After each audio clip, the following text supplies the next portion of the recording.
Welcome to The Explainer. Today, we are diving into a really powerful talk by a 20th century Orthodox thinker, Father Seraphim Rose. And he was wrestling with a question that honestly feels more relevant now than ever. In a world that is just so full of noise and distraction, how do you find what's actually real? Okay, let's get into it.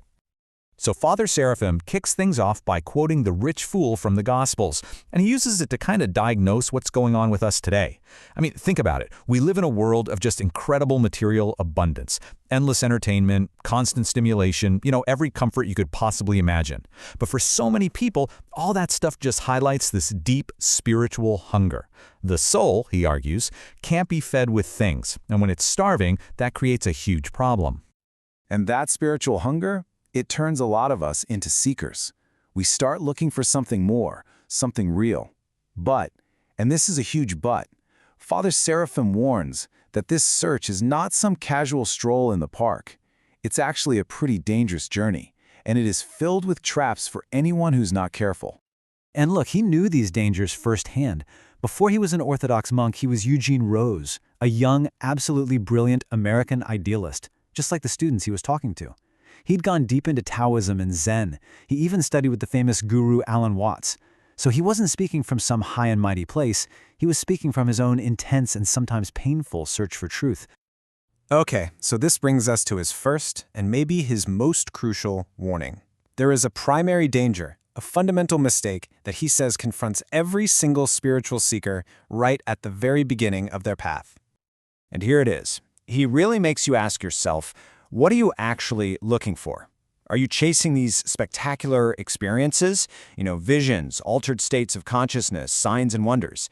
Or are you looking for the truth, with a capital T, plain and simple? Father Seraphim argues that getting this distinction right is, and I'm not exaggerating, a matter of spiritual life and death. To really drive this point home, he tells this incredible 1,000-year-old story about a young monk named Nikitas. This guy was full of zeal, but also pride. He thought he was strong enough to go it alone, and he was totally tricked by a demon disguised as an angel. The demon told him, hey, stop praying, just read. And Nikitas becomes famous for his prophecies. But there was one huge tell. He couldn't stand the New Testament.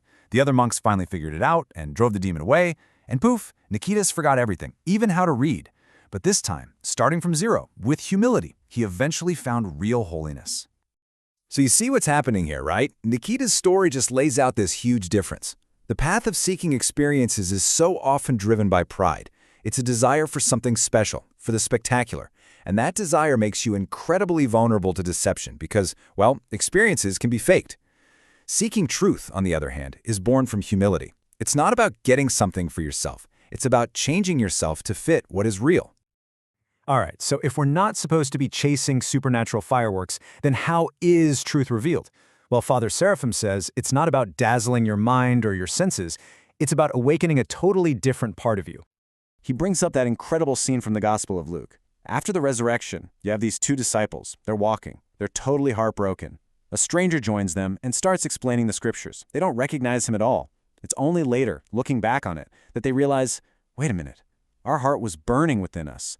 That burning, that inner warmth, that's the sign of real revelation. It's a kind of recognition that happens on a level way deeper than just thinking. And what's so fascinating here is this idea of the heart as an actual organ of perception. Father Seraphim is teaching that the instrument for knowing God isn't our cold, calculating brain. It's what he calls the loving heart, a heart that is humble, that's open, and that's willing to sacrifice for others. It's something that can receive truth, not just analyze it from a distance.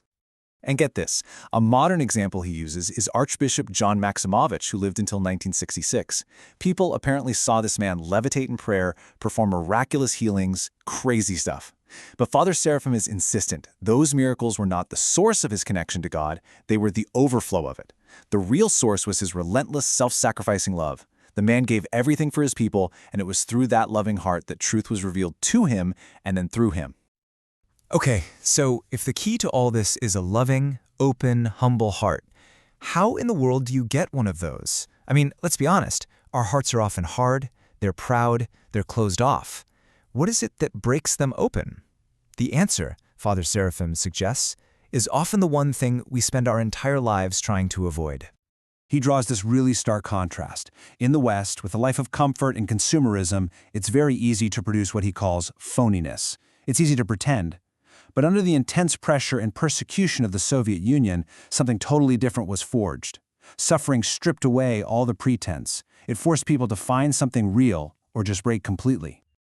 And to make this point absolutely impossible to ignore, he turns to one of the great moral witnesses of the 20th century, Alexander Solzhenitsyn, a man who survived the absolute hell of the Soviet Gulag.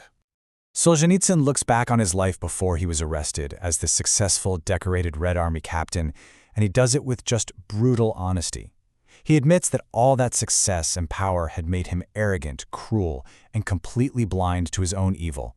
He was convinced he was one of the good guys, even as he was doing terrible things. So what changed him? It wasn't some philosophical debate or a nice spiritual retreat. No, it was being utterly, completely broken, lying on rotting straw in a concentration camp, stripped of every last thing. That was the moment his heart finally began to soften and become open to a deeper truth. And this is the profound revelation that suffering gave him. The great battle isn't us against them. It's not between nations or political parties. The line between good and evil runs straight down the middle of every single human heart, including his own. And that's a truth you can only really learn when all of your external excuses have been burned away.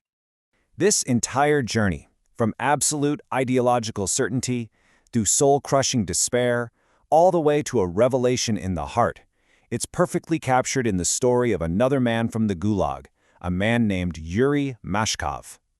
Now, Mashkov was a true believer in Marxism. He got arrested at 21 for trying to reform the system from the inside. But in the camps, he saw the brutal, horrifying reality of his ideology, and his entire worldview just collapsed. This left him in this terrifying spiritual void. He looked at his future, endless prison, torture, death, and he came to this cold, logical conclusion. If God does not exist, then life is meaningless, and continuing a meaningless, agonizing life is absurd. He felt he was actually obliged to kill himself. So there he is, at the absolute bottom, wrestling with this final question. He wanted to believe in God. He saw it as the only way out, but he couldn't force it. He couldn't lie to himself. And then, on a very specific day, September 1st, 1962, something happened. In his own words, it was not a conclusion he reached. It wasn't the end of a long, logical proof. He said it was like a window being suddenly thrown open in a pitch-black room. And in that instant, he just knew. He knew that God existed and that God was Jesus Christ. I mean, just think about that. The transformation wasn't this gradual, slow process. It was instantaneous. It took 1 second. In a single moment, the despair that was driving him to suicide was just gone, replaced by a certainty so profound it would carry him through 13 more years in the camps and give his entire life meaning. So, what all these stories are ultimately pointing to is a pretty challenging takeaway. The path to real spiritual knowledge isn't found by chasing spectacular experiences or by winning intellectual debates. As these stories show, it is so often found in the complete opposite direction, in a heart that has been humbled, softened, and broken open by the painful realities of this life. And this, of course, leaves us with a profound and, let's be honest, a maybe uncomfortable question. If suffering is such a powerful crucible for forging real authenticity, what does that mean for those of us who live in relative comfort and ease? What in our world can possibly break our hearts open enough to let the truth in?